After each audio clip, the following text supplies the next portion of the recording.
Hello dear aspirant, चलिए आज की क्लास स्टार्ट करते हैं। हम पढ़ रहे हैं भारत का भूगोल। ठीक है, इस भारत के भूगोल को मैं अपने नोट्स से आपको पढ़ा रहा हूँ, जिसको मैं कन्वर्ट किया हूँ एआई की मदद से।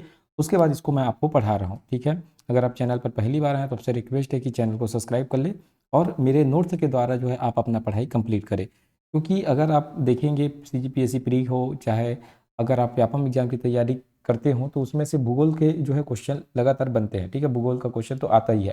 तो इसलिए अगर आप चैनल पर पहली बार आए हैं तो इसको पूरा अच्छे से समझें। समझने के बाद जो है इसका पीडीएफ भी आपको दिया जाएगा। इसका पीडीएफ जो है टेलीग्राम में दिया जाएगा, जिसका लिंक जो है डिस्क्रिप्शन में। ठीक है, लेकिन ये जो है 17 पेज का पीडीएफ है। ठीक है, अभी इसको मैं पढ़ाना स्टार्ट किया हूँ, 2 क्लास हुआ है, तो जैसे ही 17 पेज कंप्लीट हो जाएगा इसका पीडीएफ जो है टेलीग्राम में डाल दिया जाएगा। लेकिन आप डायरेक्ट पीडीएफ को डाउनलोड करके पढ़ना चाहेंगे तो इसमें आप कन्फ्यूज़न में आ जाएंगे, क्योंकि मैं इस चीज़ को पहले क्लियर कर चुका हूँ। क्योंकि एआई से मैं कन्वर्ट किया हुआ हूँ और एआई कहीं ना कहीं थोड़ा बहुत मिस्टेक तो करता है। ठीक है, इस कारण उस मिस्टेक को आप समझें कि कहाँ पर क्या चीज़ है, और उसके बाद ही इसको जो है आप पढ़ें तो ज़्यादा बेटर है। ठीक है, चलिए तो मैं आज की क्लास स्टार्ट करता हूँ। थोड़ा सा इसको जूम करके आपको जो मैं चीज़ें आज जो है बताता हूँ। ठीक है, जूम कर दिया हूँ मैं। ठीक है, चलिए तो चीज़ों को मैं क्लियर करते जाता हूँ। तो आज हम पढ़ेंगे सबसे पहले जो है, देखिए यहाँ लिखा हुआ है आलिया बेट द्वीप, है ना। क्या लिखा हुआ है? आलिया बेट द्वीप लिखा हुआ है। लेकिन अगर हम बात करें आलिया बेट द्वीप का, तो यहाँ इसकी स्थिति यहाँ नहीं है, यहाँ आसपास है, यहाँ कहीं। ठीक है, तो ये आलिया बेट द्वीप यहाँ है। ठीक है, इसको आप चीज़ों को कैसे याद रखेंगे, और कुछ बातें इसमें याद रखना है। क्या क्या बातें याद रखना है? आलिया बेट द्वीप में याद रखेंगे कि इसमें जो है पेट्रोलियम का भंडार है। क्या है? पेट्रोलियम का भंडार देखने को मिलेगा। पेट्रोलियम भंडार देखने को मिलेगा आपको आलिया बेट द्वीप में। ठीक है, यहाँ पेट्रोलियम निकाला जाता है। उसके बाद याद रखिएगा यहाँ है आपका सालसेट द्वीप। ठीक है, सालसेट द्वीप में है मुंबई महानगर। मुंबई महानगर, महानगर। ठीक है, महानगर याद रखेंगे। और यहाँ से प्रश्न भी बनता है कि कौन सा द्वीप है जिसमें जनसंख्या निवास करती है, तो मुंबई महानगर है सालसर द्वीप पर, यहाँ जो है जनसंख्या निवास करती है। यहीं पास आपको देखने को मिलेगा एलिफेंटा द्वीप, इसी आसपास देखने को मिलेगा। कौन सा द्वीप? एलिफेंटा द्वीप देखने को मिलेगा। एलिफेंटा द्वीप। ठीक है, एलिफेंटा द्वीप। ठीक है, एलिफेंटा द्वीप देखने को मिलेगा, आइसलैंड देखने को मिलेगा, इसको भी ध्यान रखिएगा। ठीक है, एलिफेंटा द्वीप देखने को मिलेगा। उसके बाद अगर हम बात करते हैं तो देखो यहाँ है आपका लक्षद्वीप।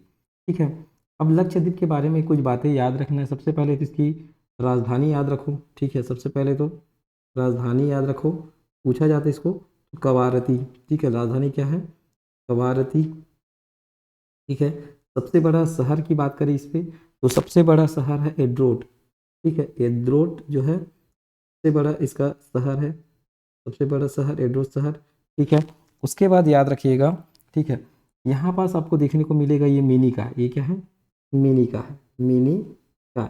ठीक है, कुछ बातें जो है मैं अभी लक्षद्वीप के बारे में बताऊंगा।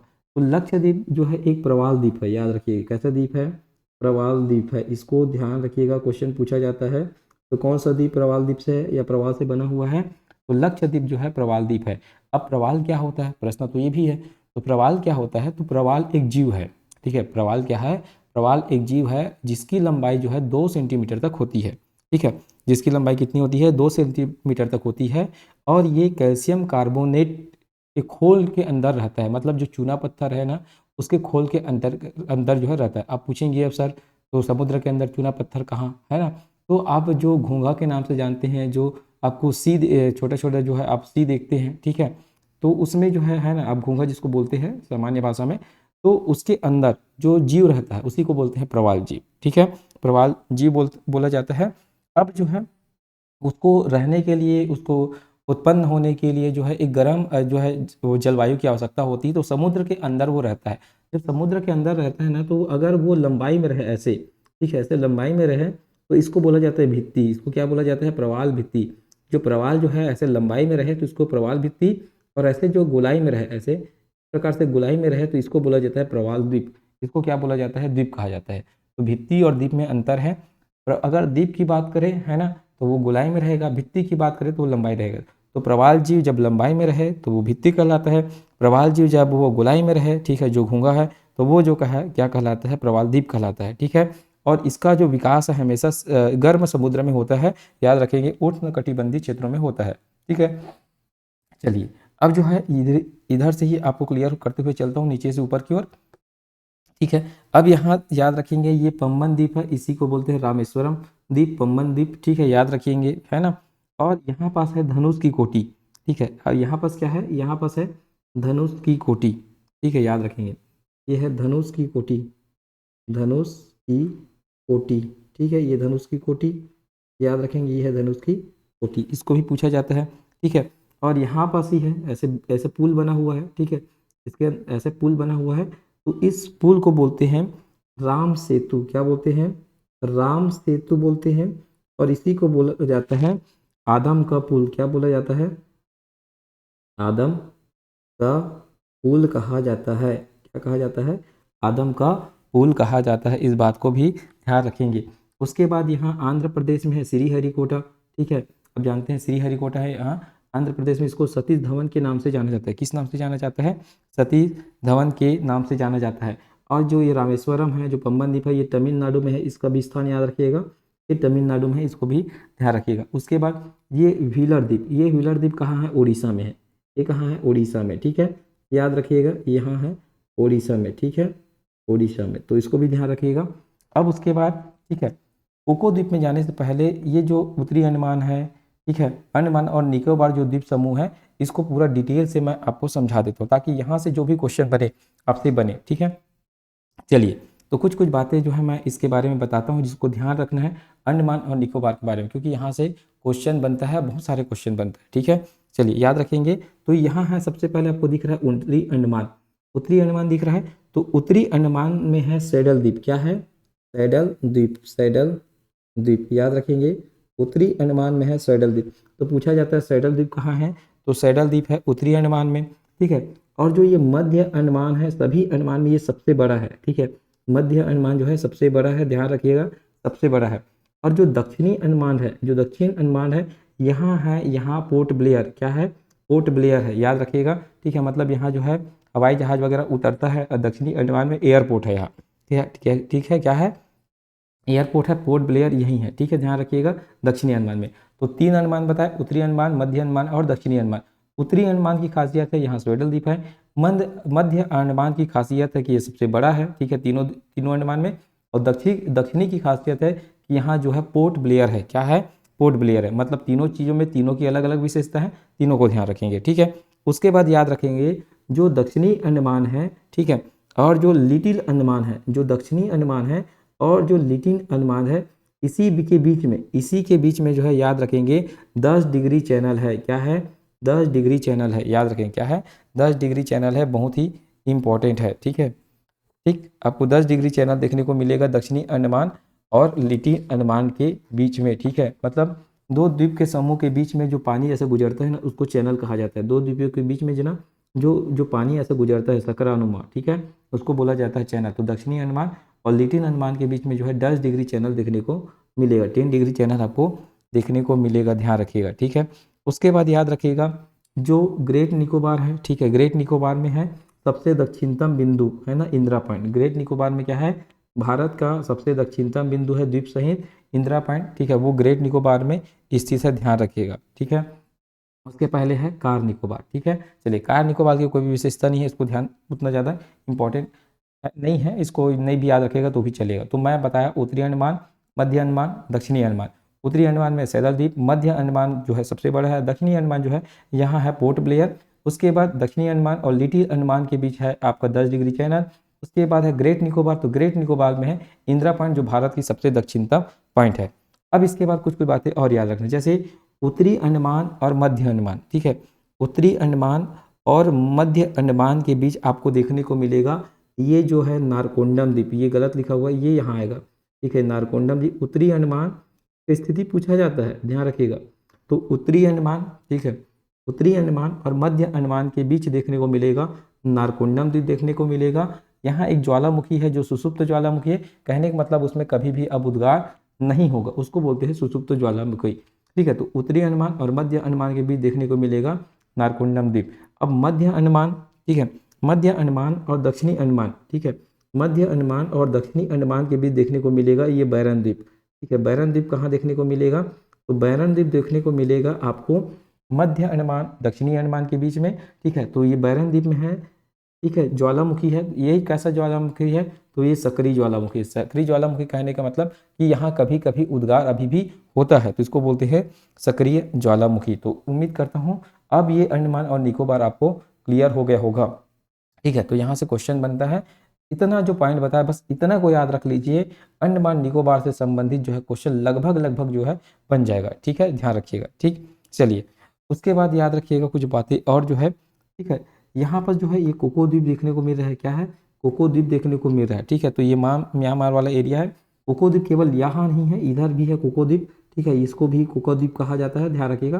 तो कोको द्वीप इधर भी है। ठीक है, ध्यान रखिए। तो ये कोको द्वीप जो है छोटे छोटे छोटे छोटे हिस्सा में फैला हुआ है। उसके बाद याद रखिएगा जो कलकत्ता है, ठीक है, जो कलकत्ता है, ठीक है, यहाँ से मैप जो क्लियर नहीं हो पा रहा है, जो कलकत्ता है ध्यान रखिएगा। तो इधर जो समुद्री वाला जो एरिया दिख रहा है, इधर जो समुद्री वाला एरिया दिख रहा है, ठीक है, तो यहीं आसपास, यहाँ आसपास आपको दो द्वीप देखने को मिलेगा। एक द्वीप देखने को मिलेगा न्यू मोर द्वीप। क्या देखने को मिलेगा? न्यू मोर द्वीप देखने को मिलेगा। और दूसरा देखने को मिलेगा गंगा सागर, जिसका नाम आप सुने होंगे, गंगा सागर द्वीप देखने को मिलेगा। गंगा सागर द्वीप आपको देखने को मिलेगा। तो इतनी बातें ध्यान रखें। तो कलकत्ता हुगली वाला क्षेत्र याद रखिएगा, न्यू मोर द्वीप और गंगा सागर द्वीप आपको कलकत्ता में जो है देखने को मिलेगा। ठीक है, यहाँ तक क्लियर हो गया। चलिए इतनी बातें को आप विशेष रूप से ध्यान रखिएगा। ठीक है, यहाँ अगर क्लियर हो गया होगा तो यहाँ से जो प्रश्न बनेगा, ठीक है, वो आपसे अब निश्चित तौर पर ही बन जाएगा। चलिए अब आगे बढ़ता हूँ मैं। ठीक, अब याद रखिएगा, देखो यहाँ लिखा हुआ है लक्षद्वीप का निर्माण जो है मूंगा चट्टानों से हुआ है। ठीक है, ठीक, तो लक्षद्वीप का निर्माण जो है मूंगा चट्टानों से हुआ है। ठीक है, प्रवाल एक जीव है जिसकी लंबाई 2 सेंटीमीटर होती है, जो कैल्शियम कार्बोनेट की खोल में रहता है। ठीक है, जो कैल्शियम कार्बोनेट की खोल में रहता है। और प्रवाल जो है लंबाई में हो, ये गलत लिखा है, प्रवाल जब लंबाई में हो, ठीक है, तो वो क्या कहलाता है? प्रवाल भित्ति कहलाता है। प्रवाल जब लंबाई में हो तो प्रवाल भित्ति कहलाता है। और यदि वो गोलाई में हो या गोल आकार में हो तो इसको क्या बोलते हैं? प्रवाल द्वीप कहते हैं। प्रवाल का विकास हमेशा क्या होता है? गर्भ समुद्र में होता है, उष्णकटिबंधीय क्षेत्रों में होता है।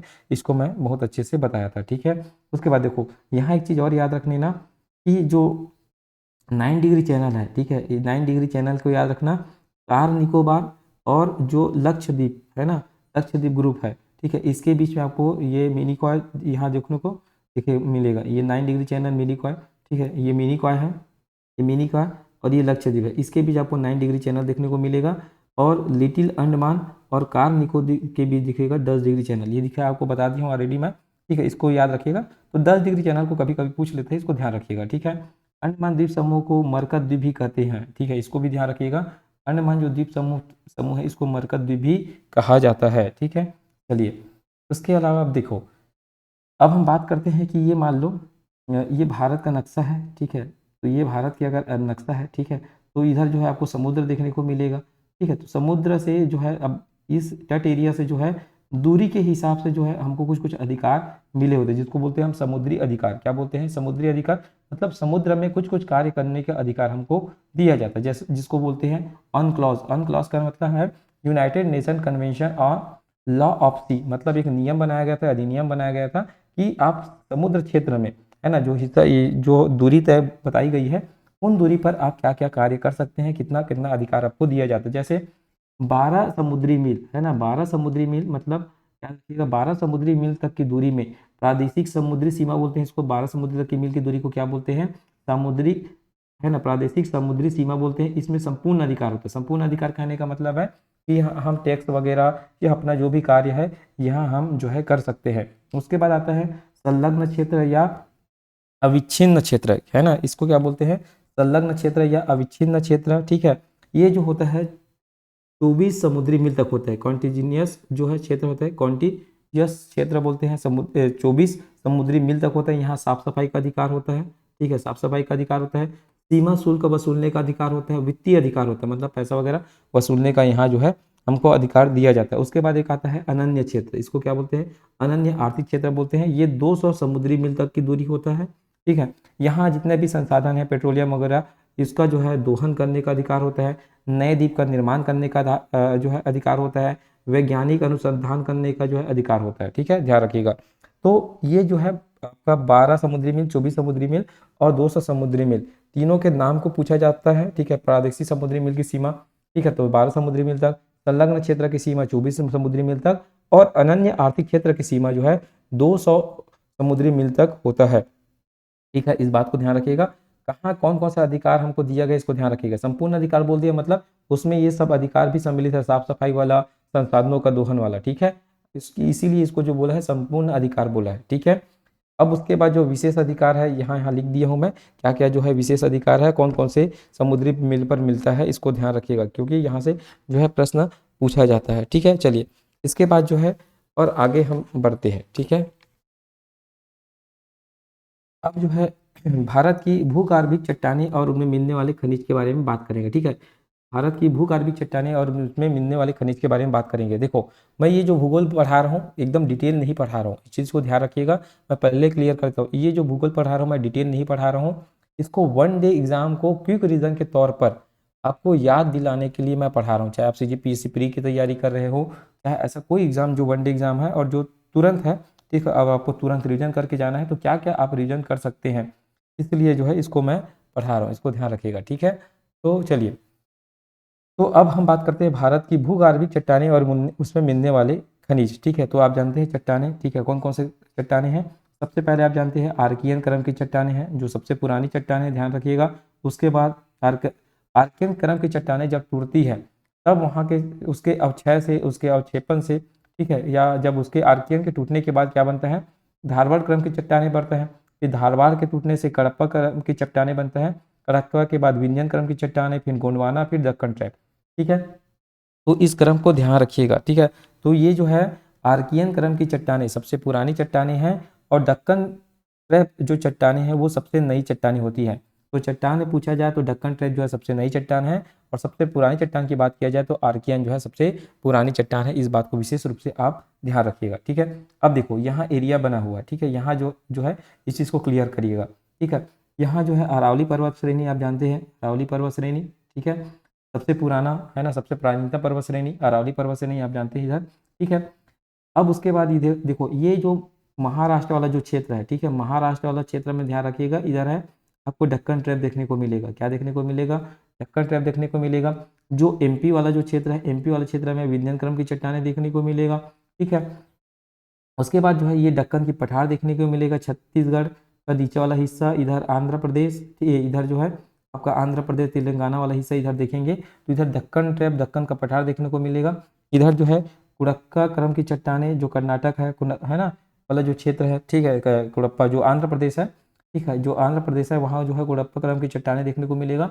और जो धारवाड़ जिला है, कर्नाटक का जो धारवाड़ जिला है, ठीक है, इसमें ध्यान रखिए, जो कर्नाटक का धारवाड़ जिला है, इसी धारवाड़ जिला के नाम पे जो है यहाँ आपको क्या देखने को मिलेगा, धारवाड़ क्रम की चट्टानें जो है देखने को मिलेगा। ठीक है, चलिए अब मैं एक एक चट्टानों को थोड़ा सा क्लियर कर देता हूँ ताकि आपको जो है समझ आए। ठीक है, तो याद रखिएगा धारवाड़ क्रम की चट्टानों की अगर मैं बात करूँ, धारवाड़ क्रम की चट्टानों में तो इसका नाम जो है, इस चट्टान का नाम जो है धारवाड़ जिला कर्नाटक के नाम पर इसका नामकरण हुआ है। मतलब कर्नाटक में एक जिला है धारवाड़ जिला, उसी के नाम पर जो है इसका नाम जो है रखा गया। इसका विस्तार कहाँ का है, तो कर्नाटक के धारवाड़, बेल्लारी, शिमोगा जिला और अरावली श्रेणी तक। ठीक है, कहाँ तक, अरावली श्रेणी तक जो है इसका जो है विस्तार देखने को मिलता है। ठीक है, विशेषता की बात करें तो धारवाड़ क्रम की चट्टानें सबसे समृद्ध चट्टानें मानी जाती है। ध्यान रखिएगा, धारवाड़ क्रम की चट्टानों को ही सबसे समृद्ध चट्टानें मानी जाती है। इसमें लौह अयस्क का देखने को मिलेगा, सोना देखने को मिलेगा, मैग्नीज, तांबा, जस्ता, टंगस्टन एवं क्रोमियम जो है प्रमुखता से इसमें पाई जाती है। ठीक है,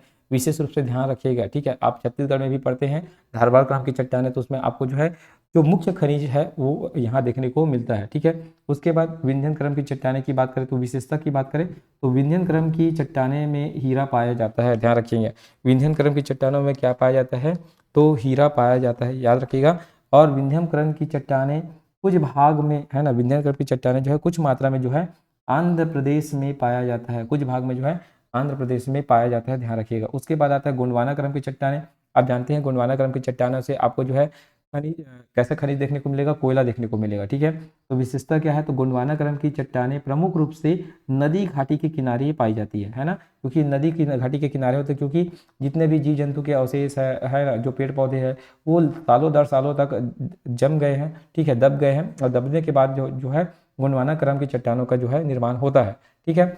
तो ये जो चट्टानें हैं आपको नदी घाटी के जो किनारे है वो देखने को मिलेगा, ठीक है। ये गोंडवाना क्रम की चट्टानें मुख्यतः जो है कोयला देखने को मिलेगा। उदाहरण की बात करें तो दामोदर नदी घाटी को देखने को मिलेगा, महानदी घाटी है ना, गोदावरी नदी घाटी है, इस सब में जो है आपको गोंडवाना क्रम की चट्टानें देखने को मिलता है। खनिज की बात करें तो भारत का 98% कोयला गोंडवाना क्रम की चट्टानों में पाई जाती है, ध्यान रखेंगे, ठीक है। तो भारत में जितना भी कोयला है उसमें से 98% जो कोयला है, ठीक है, कहाँ पाई जाती है? तो गोंडवाना क्रम की चट्टानों में पाई जाती है। भारत में बिटुमिनस प्रकार का आपको कोयला देखने को मिलेगा। कोयला का प्रकार आप जानते हैं, एंथ्रेसाइट, बिटुमिनस, है ना, ये सबको। तो भारत में जो है कौन से प्रकार का कोयला देखने को मिलेगा, ठीक है। तो आपको जो है याद रखेंगे बिटुमिनस प्रकार का कोयला देखने को मिलता है, ठीक है। एंथ्रेसाइट जो होता है सबसे शुद्धतम कोयला माना जाता है, मतलब जिसमें कार्बन की मात्रा ज़्यादा होती है, कार्बन की मात्रा जो है कम होती है, ठीक है। सॉरी, मैं यहाँ थोड़ा गड़बड़ है, ध्यान रखिएगा, ठीक है, बस इसको ध्यान रखिएगा, ठीक है। तो बिटुमिनस प्रकार का कोयला पाया जाता है, ठीक है। एंथ्रेसाइट कोयला को सबसे अच्छा कोयला माना जाता है, इस चीज़ को ध्यान रखिएगा, ठीक है। उसके बाद है बिटुमिनस। तो एंथ्रेसाइट जो है हमको थोड़े मात्रा में जो है जम्मू कश्मीर साइड जो है देखने को मिलता है, ठीक है। और जो भारत में अगर हम बात करें तो बिटुमिनस प्रकार का कोयला पाया जाता है, तो इसको विशेष रूप से ध्यान रखिएगा। एग्जाम में पूछा जाता है भारत में किस प्रकार का कोयला पाया जाता है बहुतायत में, तो बिटुमिनस प्रकार का कोयला पाया जाता है, ठीक है। दक्कन के पठार का बात करते हैं तो विस्तार जो है 80% जो है महाराष्ट्र में है, ठीक है, 10% गुजरात में देखने को मिलेगा, और 10% जो है मध्य प्रदेश में इसका विस्तार देखने को मिलेगा। अगर निर्माण की बात करें तो दक्कन पठार में आप जानते हैं बेसाल्ट चट्टानों से निर्मित होती है। बेसाल्ट चट्टानों से निर्मित होती, कहने का मतलब है कि इसमें जो मिट्टी मिलती है वो काली मिट्टी मिलती है। कैसे मिट्टी मिलती है? काली मिट्टी मिलती है, क्योंकि ये लावा के क्षय से ही बना हुआ है, ठीक है। यहाँ जो है एक समय लावा का उद्गार हुआ था समझो, ठीक है, और उसके दबने से बाद से जो मिट्टी मिलती है वो क्या मिलती है? काली मिट्टी मिलती है। तो यहाँ रखेंगे दक्कन का पठार बेसाल्ट चट्टानों से निर्मित है। बेसाल्ट चट्टान लावा से निर्मित होता है। किससे निर्मित होता है? लावा से निर्मित होता है। लावा से निर्मित मिट्टी को काली मिट्टी कहा जाता है। लावा से निर्मित मिट्टी को क्या कहा जाता है? काली मिट्टी कहा जाता है, और ये सबसे ज़्यादा उपजाऊ मिट्टी होती है, ठीक है। इसी काली मिट्टी को छत्तीसगढ़ में हम बात करें तो आप जानते हैं छत्तीसगढ़ में इसी को क्या बोला जाता है? आपका कन्हार मिट्टी भी कहा जाता है। इसके अलावा इसमें ध्यान रखिएगा काली मिट्टी में, ठीक है, काली मिट्टी में विशेषकर आप ध्यान रखेंगे सबसे ज़्यादा उपजाऊ क्षमता होती है, या इसी को जुती हुई मिट्टी भी कहते हैं। मतलब गर्मी के दिनों में इसमें जब पानी नहीं पड़ता है तो ये दंगारे फट जाती है। दंगारे फट जाती कहने का मतलब है कि इसकी मिट्टी जो है बड़े बड़े वहाँ जो है गड्ढे आपको देखने को मिलेगा, है ना, ये क्रैक हो जाती है, बहुत ज़्यादा क्रैक देखने को मिलता है, इसीलिए इसको क्या बोलते हैं? जुती हुई मिट्टी भी कहा जाता है, ठीक है। चलिए, इतनी बातें जो है इन चट्टानों के बारे में ध्यान रखना है। अब हम बात करेंगे हिमालय पर्वत श्रेणी के बारे में, ठीक है। किसके बारे में बात करेंगे? हिमालय पर्वत श्रेणी के बारे में जो है बात करेंगे, ठीक है। चलिए, तो देखो, हिमालय का जो विस्तार है उसको हम जानते हैं सबसे पहले। तो हिमालय का जो विस्तार है पूर्व पश्चिम में विस्तृत सबसे लंबी पर्वत श्रृंखला है, ठीक है। हिमालय जो है पूर्व से पश्चिम में विस्तृत सबसे लंबी पर्वत श्रृंखला। देखो, ये पूर्व से लेके पश्चिम में, ठीक है, पूर्व से लेके पश्चिम में ऐसे ये श्रृंखला आपको देखने को मिलेगा। इसी को बोलते हैं हिमालय पर्वत श्रेणी बोलते हैं। इसकी लंबाई की बात करें तो इसकी लंबाई जो है 2500 आपको किलोमीटर देखने को मिलेगा, ठीक है। 2500 किलोमीटर इसकी लंबाई आपको देखने को मिलेगा, ठीक है। हिमालय की सबसे पश्चिम चोटी जो है, सबसे पश्चिमी चोटी कौन सा है? नंगा पर्वत, जम्मू कश्मीर, है ना। नंगा पर्वत जो है जम्मू कश्मीर में देखने को मिलेगा सबसे पश्चिमी चोटी, और सबसे पूर्वी चोटी जो है नामचा पर्वत देखने को मिलेगा, ठीक है, अरुणाचल प्रदेश, ठीक है। अरुणाचल प्रदेश में ये जो है नामचा पर्वत जो है देखने को मिलेगा। इधर जो है अरुणाचल प्रदेश तिब्बत का पठार, इधर वाले एरिया में ये जो है आपको देखने को मिलेगा, ठीक है। अब चलिए, हिमालय पर्वत श्रृंखला से जुड़े हुए कुछ महत्वपूर्ण तथ्यों को जानते हैं। हिमालय पश्चिम में चौड़ा है जबकि पूर्व में संकर है। हिमालय अगर इधर बात करें तो इधर आपको चौड़ा देखने को मिलेगा हिमालय, लेकिन जैसे जैसे इधर आएंगे पूर्व साइड तो ये पतला होते जाए, पतला होता है। इसी कारण जो है इधर जो है आपको बड़ी बड़ी चोटियाँ देखने को मिलेगा। क्या देखने को मिलेगा? बड़ी बड़ी चोटियाँ देखने को मिलेगा, ऊंचाई देखने को मिलेगा, ठीक है। तो पूर्व में सकरा होने के कारण अधिक ऊंचा है। हिमालय का आकार कैसा है? धनुषाकार, देख रहे हो ना, ये जो है धनुषाकार दिखेगा। ऐसे आप ऐसे रस्सी से बांधेंगे तो धनुष जैसा दिखेगा, ठीक है। तो ये धनुषाकार आपको या चापाकार इसी को बोला जाता है। तो हिमालय का आकार कैसा है? धनुषाकार है या चापाकार है। हिमालय के उत्तर में तिब्बत का पठार है। देखो, हिमालय के उत्तर में जो है आपको तिब्बत का पठार देखने को मिलेगा, और तिब्बत के पठार में उत्तर में आपको कुलालून की पठार देखने को मिलेगा। इसके उत्तर में कुलालून की पठार आपको देखने को मिलेगा। हिमालय पश्चिम तथा पूर्व के अंतिम छोर पर दक्षिणी मोड़ दर्शाता है। ठीक है, इधर जाएंगे ऐसे हिमालय तो यहाँ यहाँ बस ये जो है ऐसा, ये जो है ऐसे मुड़ा हुआ है, और इधर जाएंगे तो ये ऐसा मुड़ा हुआ है। ठीक है, तो याद रखिएगा हिमालय जो है पश्चिम तथा पूर्व के अंतिम छोर पर दक्षिणी मोड़ जो है दिखाता है, मतलब इस तरफ नीचे की ओर ये मुड़ा हुआ है, इधर जाएंगे तो ऐसे ये मुड़ा हुआ है। ठीक है, तो इधर इधर जो पश्चिम साइड ये जो मुड़ा हुआ है ना पाकिस्तान वाले जो एरिया में, इसको बोला जाता है सुलेमान पर्वत। क्या बोला जाता है? सुलेमान पर्वत बोला जाता है। ठीक है, मतलब इसी हिमालय को पाकिस्तान में है ना, या पश्चिम क्षेत्र में इधर जैसे से मुड़ जाता है, उसके बाद इसको क्या कहा जाता है? सुलेमान पर्वत कहा जाता है। और इधर ठीक है सुलेमान पर्वत कहा जाता है, और अफगानिस्तान में जो है इसको क्या कहा जाता है? हिंदू कुश पर्वत कहा जाता है। हिंदू कुश पर्वत कहा जाता है। पाकिस्तान में सुलेमान, और उसी के नीचे जो अफगानिस्तान है उसमें इसी को हिंदू कुश पर्वत जो है के नाम से जाना जाता है, ध्यान रखिएगा। ठीक है, मतलब जो हिमालय पर्वत है उसको क्या क्या कहा जाता है? याद रखिएगा, सुलेमान पर्वत और हिंदू कुश पर्वत कहा जाता है पाकिस्तान और अफगानिस्तान में, ये इंपॉर्टेंट है। उसके बाद याद रखिएगा हिमालय का निर्माण कैसे हुआ। ठीक है, तो याद रखिएगा पूर्वी छोर की दक्षिणी मोड़ को मिजोरम में, देखो इधर अगर बात करें, इधर जब ये मुड़ता है, ठीक है, इधर जब मुड़ता है याद रखिएगा, तो पूर्वी छोर की दक्षिणी मोड़ को मिजोरम में जो है मिजो पहाड़ी के नाम से जानते हैं, मणिपुर में मणि पहाड़ी के नाम से जानते हैं, नागालैंड में नागा पहाड़ी के नाम से जानते हैं, और अरुणाचल प्रदेश में जो है ना इसको पटकोई बूम की पहाड़ी कहते हैं। क्या कहते हैं? पटकोई बूम की पहाड़ी कहते हैं। ठीक है, ये ऐसे मुड़ जाता है। ठीक है, ऐसे मुड़ जाता है। ठीक है, ये तो इसको अलग अलग नाम से जाना जाता है। ठीक है, तो याद रखिएगा मिजोरम में मिजो पहाड़ी, मणिपुर में मणि पहाड़ी, नागालैंड में नागा पहाड़ी, और अरुणाचल प्रदेश में पटकोई बूम पहाड़ी कहा जाता है। ठीक है, म्यांमार में हिमालय पर्वत को आराकान योमा कहते हैं। ध्यान रखिएगा, क्या कहते हैं? म्यांमार में जो है ना इसको है ना, इधर म्यांमार वाला जो क्षेत्र है इसमें जो है इसको आराकान योमा पर्वत कहते हैं। ठीक है, हिमालय पर्वत को। ठीक है, हिमालय एक नवीन मोड़दार वलित पर्वत है। ध्यान रखिएगा, इसको पूछा जाता है हिमालय कैसा पर्वत है? हिमालय जो है एक नवीन मोड़दार पर्वत श्रेणी है। ध्यान रखिएगा। ठीक है, हिमालय का निर्माण कब हुआ था? तो हिमालय का निर्माण जो है सेनोजोइक काल में हुआ है। कब हुआ है हिमालय का निर्माण? सेनोजोइक काल में हुआ है। ठीक है, सेनोजोइक महाकल्प काल में इसका निर्माण हुआ है। हिमालय निर्माण की सबसे अच्छी व्याख्या, मतलब हिमालय पर्वत का निर्माण कैसे हुआ, इसकी सबसे अच्छी व्याख्या कोबर का भूसंतति सिद्धांत करता है। ठीक है, इसकी सबसे अच्छी व्याख्या कौन करता है? कोबर का भूसंतति सिद्धांत करता है। ठीक है, अब कोबर कहाँ के रहने वाले थे? तो जर्मनी के भूगर्भ शास्त्री थे कोबर। ठीक है, इनका ही व्याख्या सबसे अच्छा है कि हिमालय की उत्पत्ति के संबंध में। ठीक है, कि हिमालय की उत्पत्ति कैसा हुआ इन्होंने बताया। ठीक है, जैसे प्लेट टेक्टोनिक अब जानते हैं, एक हुआ अंगारा लैंड और इधर है गोंडवाना लैंड, दोनों से टकराए थे। ठीक है, और इधर बीच में था आपका तिथिस सागर, टकराने के बाद जो है ये दोनों दबते गए, दबने के बाद जो है हिमालय की उत्पत्ति है ना, ये जो गोंडवाना लैंड उत्तर की ओर गया, अब तेतीस सागर इधर से ये अंगारा दोनों टकराए, टकराने के बाद जो है हिमालय की उत्पत्ति होता है।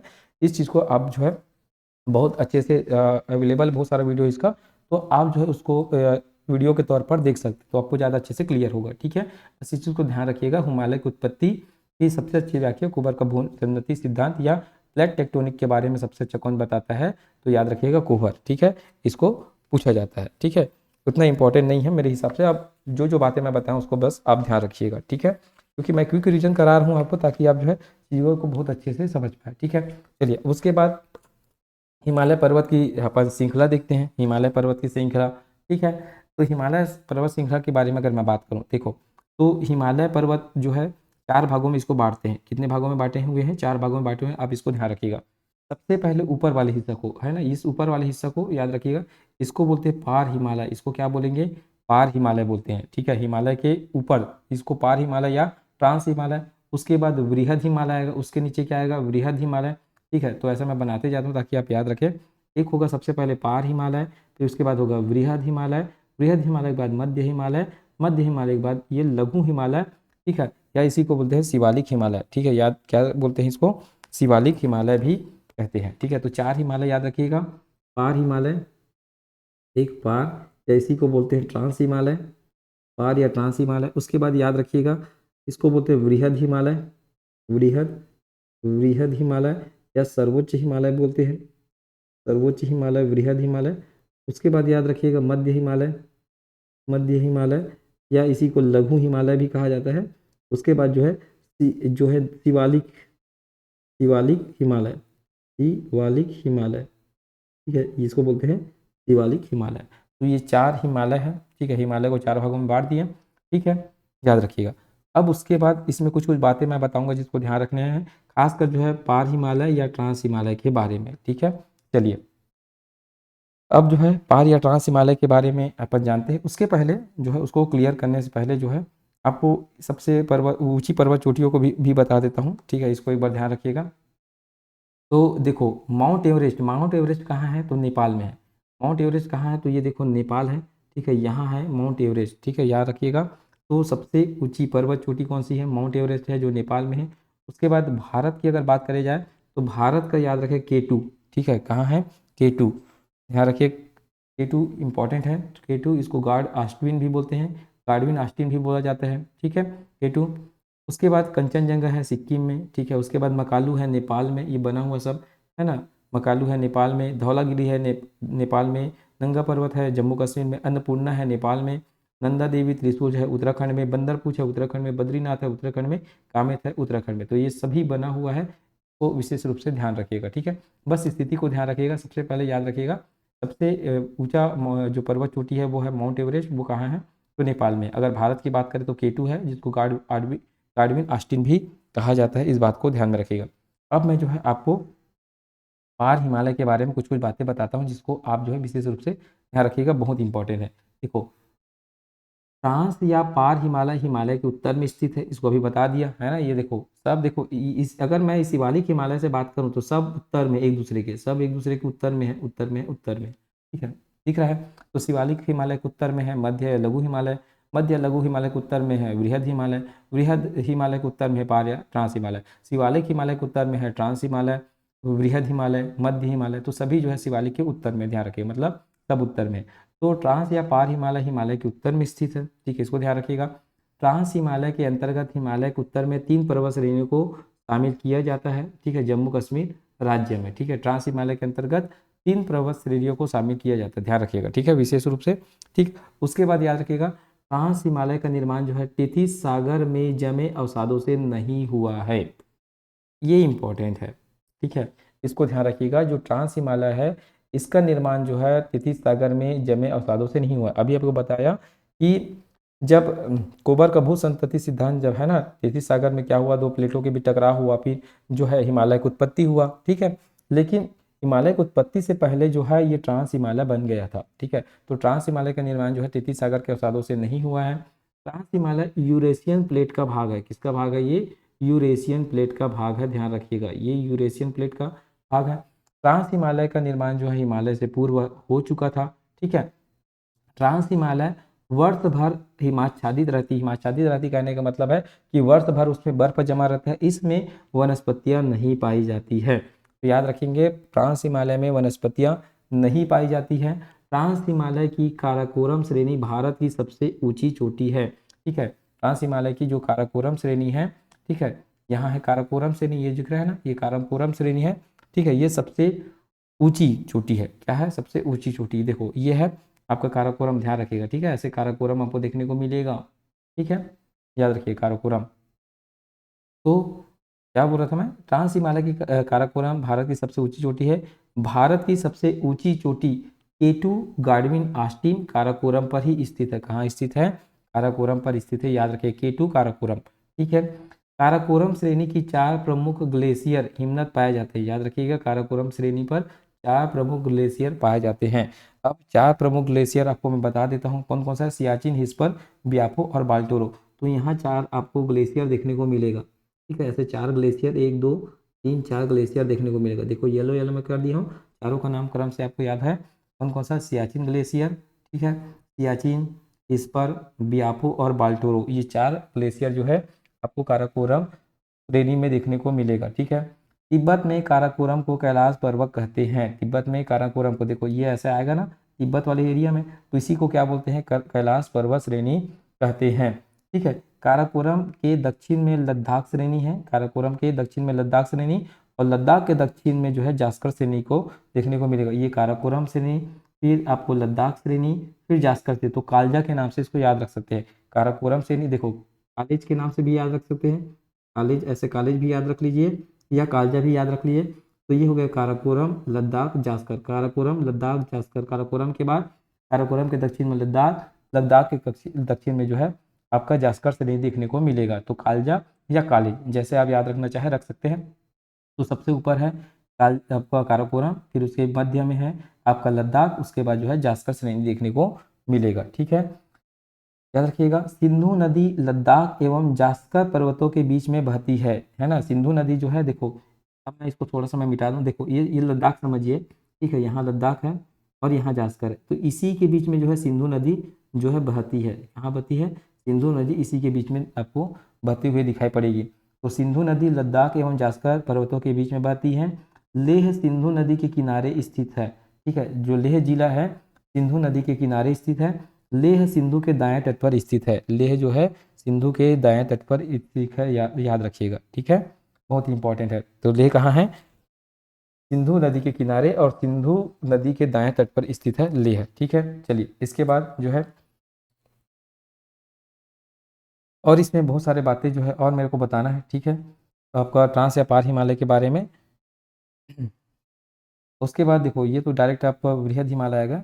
तो यहाँ कुछ कुछ बातें मैं और बताना था मेरे को, क्योंकि यहाँ जगह भी नहीं है, क्योंकि लिखना था मेरे को, लगभग बहुत सारा इसमें बातें हैं। ठीक है, चलिए मैं एक बार बता देता हूँ, याद रखिएगा। इसके अलावा जो है और क्या क्या आते रखना है। ट्रांस हिमालय काराकोरम श्रेणी भारत की सबसे ऊंची श्रेणी है, इस बात को तो बता दिया। ठीक है, याद रखिएगा। उसके अलावा याद रखिएगा, ठीक है, काराकोरम श्रेणी का विस्तार जो है पूर्व में तिब्बत तक हुआ है। ठीक है, आपको जानते हैं तिब्बत तक इसका विस्तार जो है हुआ है, जिसको कैलाश पर्वत श्रेणी के नाम से जानते हैं। ठीक है, अब लद्दाख श्रेणी में याद रखेंगे, लद्दाख श्रेणी में ना सबसे ऊंची चोटी को है ना, इसमें लद्दाख श्रेणी में याद रखेंगे सबसे ऊंची चोटी को बोलते हैं राका पोसी। क्या बोलते हैं? राका पोसी कहते हैं, इसको याद रखिएगा, राका पोसी। ठीक है, इसको राका पोसी बोलते हैं, सबसे ऊंची चोटी। ठीक है, राका पोसी जो है दुनिया की सबसे तीव्र ढाल वाली चोटी है, ध्यान रखिएगा। राका पोसी जो है पूरे संसार की तीव्र ढाल वाली ऊंची चोटी है, इस बात को विशेष रूप से ध्यान रखेंगे। ठीक है, चलिए तो इतना जो है अभी हाल फिलहाल जो है आप इसके बारे में याद रखिएगा। आप चाहते हैं इसका मैं डिटेल क्लास आपको कराऊं, ठीक है, ये तो मैं एक क्विक तौर पर आपको पढ़ा रहा हूँ, ताकि आपका एग्जाम है तो कुछ कुछ बातें जो है आप याद रख सके, ऐसे इस वीडियो को देखें तो आपको याद आ जाए। ठीक है, अभी जो CGPSC प्री है ना, और जो बच्चे लगातार डिमांड कर रहे थे सर मंडी वगैरह के लिए आप कुछ पढ़ा दीजिए GS का, तो मैं कुछ कुछ बातें जो बता रहा हूँ जो इंपॉर्टेंट है उसी पॉइंट को मैं बता रहा हूँ, ज़्यादा इसमें डिटेल नहीं पढ़ा रहा हूँ। अगर आपको डिटेल पढ़ना है तो इसका कोर्स जो है मैं बाद में लॉन्च करूँगा। अभी तो फिलहाल एस्पिरेंट बैच चल रहा है, जो छत्तीसगढ़ GS का एक बैच है ना, तो उसके बाद जो है मैं इसका जो है इंडियन GS का एक बैच लॉन्च करूँगा, जिसमें बहुत डिटेल मैं पढ़ाऊँगा।